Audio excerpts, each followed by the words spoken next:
Bien le bonjour chers internautes, le vlog du soleil revient. Aujourd'hui 13 septembre 2025, on est ici à Cambérène pour la première journée de l'amitié sénégalo-coréenne.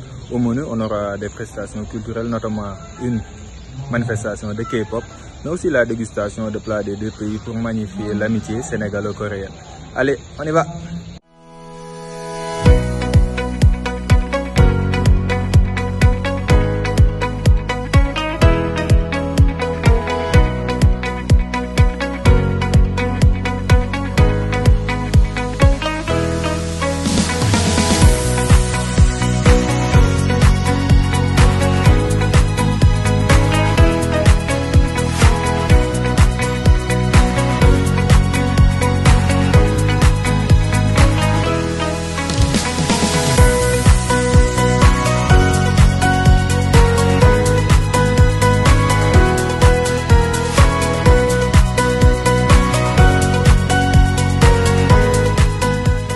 On l'a organisé juste pour magnifier la coopération sénégalo-sud-coréenne, parce que c'est quand même une coopération qui est vieille déjà de plusieurs décennies.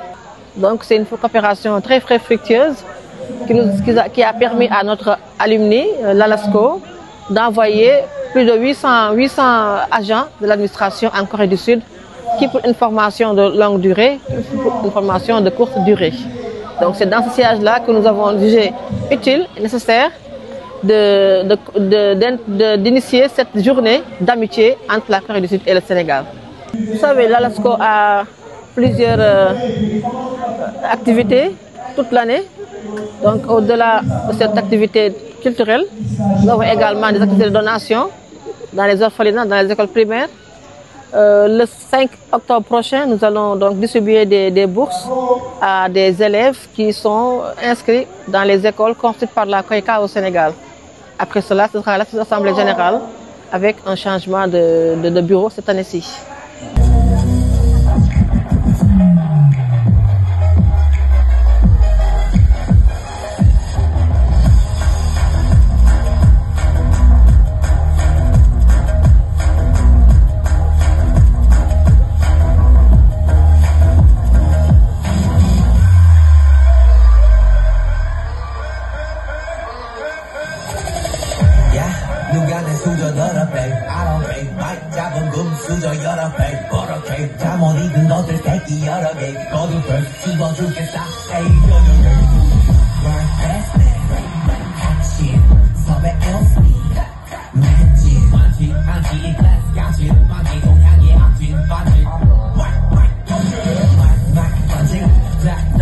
Cette journée d'abord marque l'amitié sénégalo-coréenne. Vous savez donc l'ALASCO, c'est la branche, on peut le dire, c'est la branche culturelle de la KOICA.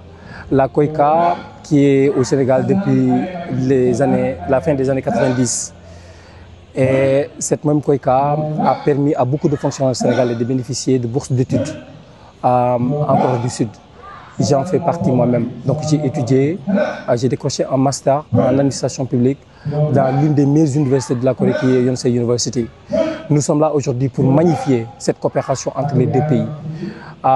Au sein de notre organisation, il y a plus de 800 membres et tous ces gens ont bénéficié d'une bourse d'études, que ce soit de longue durée ou bien de courte durée de la KOICA. Mais au-delà de former les fonctionnaires de notre pays, la KOICA aussi aide beaucoup au niveau de la pêche. Donc ils ont des entreprises basées ici à Dakar, au niveau du Mall 10 par exemple. Il y a une entreprise coréenne très populaire qui est ici. Mais aussi on se souvient donc des deux bateaux Agen et Diambogne, ça c'est l'œuvre de la KOICA, l'œuvre de la coopération entre le Sénégal et la Corée du Sud.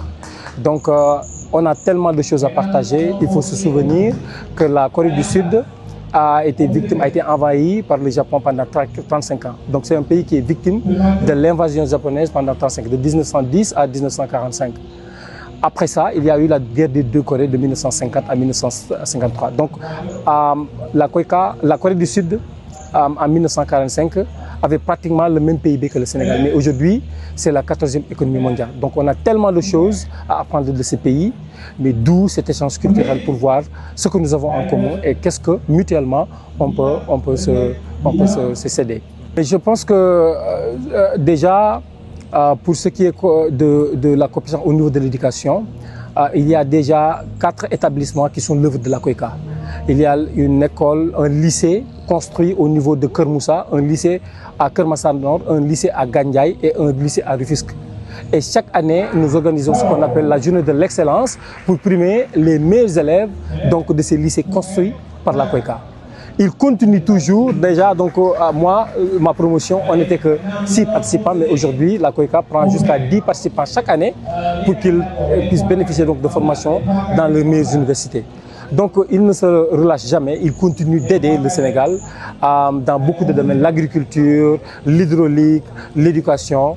En tout cas, nous, on est là vraiment pour magnifier cette coopération bilatérale.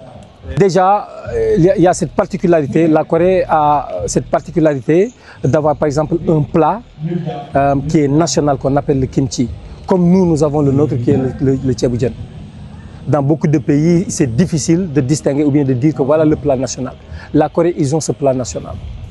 Deuxième chose, la Corée, comme nous avons la lutte, ils ont leur sport qui est le taekwondo, qui leur est propre. Mais aussi, on voit par exemple les tenues traditionnelles, il y a le hanbok. Vous avez vu que donc il y a quelques volontaires coréens qui l'ont porté. Comme nous avons nos belles tenues traditionnelles aussi. Donc il y a ces similitudes-là qu'on a vues entre les deux pays. Un peuple très résilient, hein, très ouvert, mais qui a cette culture aussi justement d'accepter les autres. Hein. C'est différent de beaucoup de pays maintenant au monde, mais la Corée, c'est un pays, c'est un peuple qui accepte les autres. Ça, je pense que nous l'avons en commun donc, avec le Sénégal.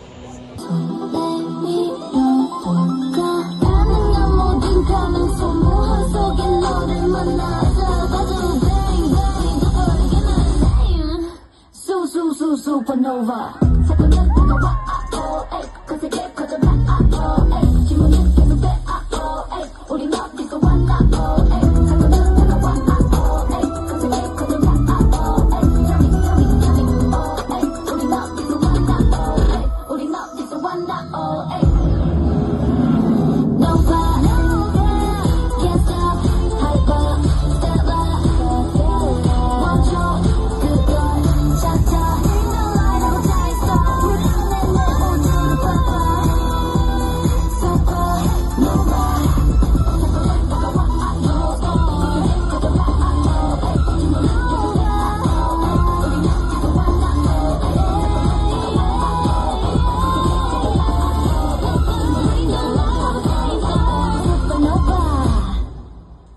Je fais partie du club coréen de Dakar et du club japonais. Donc quand il y a des événements comme ça, organisés par soit l'ambassade ou par les autres organisations de la même culture asiatique, on vient toujours à chaque fois. Leur cinéma, la K-pop et aussi la nourriture évidemment. J'apprécie énormément le boulot qu'ils font. Déjà parce que bien que j'ai écouté longtemps des chanteurs et groupes, bandes qui font des concerts et tout et qui chantent, qui sortent leur musique, je trouve que c'est très différent de la K-pop parce que dans la K-pop, les idoles, c'est ça qu'on les appelle, les idoles, ils sont beaucoup plus investis d'habitude sur leurs concerts et leurs performances que les autres chanteurs, je pourrais dire, occidentaux et autres. Et voilà, j'apprécie leur talent, j'apprécie leur motivation. Je suis là toujours sur les réseaux, je pense que j'en ai fatigué beaucoup de mes abonnés, surtout sur le côté du cinéma coréen, le K-drama. Tout le temps je suis là, je parle que de ça. Je devrais même plus en parler. Donc à chaque fois qu'il y a des événements comme ça, je filme et je partage.